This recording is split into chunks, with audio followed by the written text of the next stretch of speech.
I just watched the Dillion Danis versus Logan Paul fight, and it's honestly one of the worst things I've seen in a long time.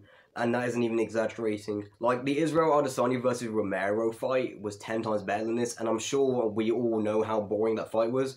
But anyway, I genuinely thought Dillion Danis could have won this, or gave Logan like a good run for his money, since Dillion was a BJJ world champion and boxing isn't his main sport, and also he was a main sparring partner for Conor McGregor when Conor was having one of his big fights.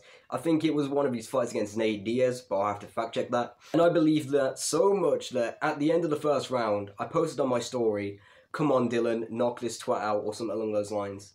And by the third round, I genuinely was contemplating deleting my Instagram account, deleting the story, deleting everything, and just going ghost for the rest of my life. How would you have the opportunity to smack the shit out of Logan Paul and only land 9 punches? And when you try to take him down in the last round, you completely fail and you're the one who ends up on the floor.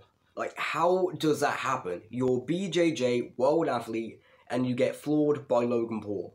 Like, how does that happen?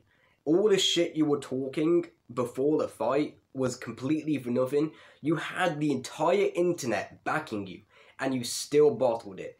Like, how can someone take this much of, I don't like saying L or W since I find that stuff, like, I find it corny. But how would you take this much of an L, bro?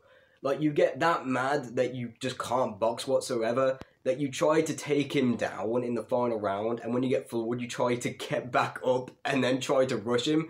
And then when the security guard gets in front of him, you throw more punches at the security guard than you did in the entire fight, bro. All the Dillion Danis fanboys are trying to say, like, oh, well, Logan Paul didn't knock him out.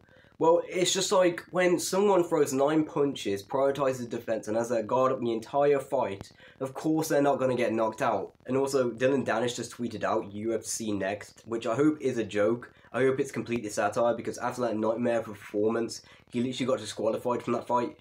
Like, after that nightmare of a performance, he doesn't deserve to step foot in a ring ever again. If he does fight again, whichever organisation decides to take him on should not be taken seriously. Whether it's the UFC 1 or his original organisation Bellator, they do not deserve to be taken seriously if they let Dillion Danis fight.